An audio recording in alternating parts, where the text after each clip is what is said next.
স্বাগত জানাই। সবাইকে নমস্কার।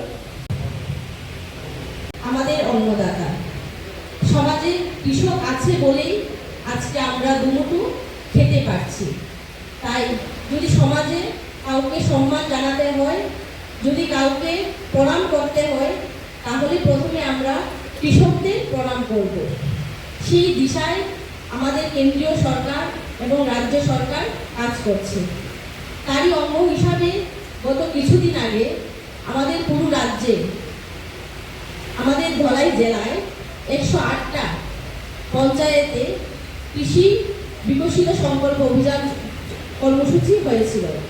সেই কর্মসূচির উদ্দেশ্য ছিল আমাদের যে কৃষকরা রয়েছে ওদেরকে কিভাবে আরও ডেভেলপমেন্ট করা যায়, কৃষকদের যে চাহিদা সেটা কিভাবে আমাদের দপ্তরের কাছে এসে পৌঁছবে, কৃষকরা কি চাইছে, কৃষকদের যে ফসলের সেটার যে মান কিভাবে উন্নতির দিকে যাবে, সেই দিশায় রাজ্য সরকার কাজ করেছে। এবং সেই জায়গায় আমাদের যিনি কৃষিমন্ত্রী উনি বরাবরই চেষ্টা করছেন আমাদের কৃষি বিভাগকে কিভাবে পুরো ভারতবর্ষের মধ্যে আমাদের ত্রিপুরাকে কিভাবে এগিয়ে নিয়ে যাওয়া যায়।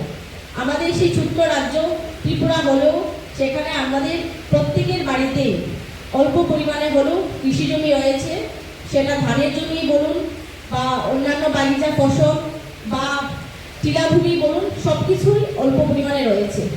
সেই দিশাকে মাথায় রেখে সরকার চিন্তাধারা করেছেন যে আজকে আমাদের সামনে যে মেশিনারি বিতরণ করা হবে, যে পাওয়ার উইডারগুলো রাখা আছে সেগুলি বিশেষ করে বড় যে কৃষি জমি সেখানে সেটি ব্যবহার করতে হবে না, সেটা অল্প পরিমাণে জায়গা, সেটা বলুন 2 কানি বা 1.5 কানি বা আধা কানি জায়গা, বা যদি টিলা ভূমি হয় সেটা 5 কানিও হতে পারে।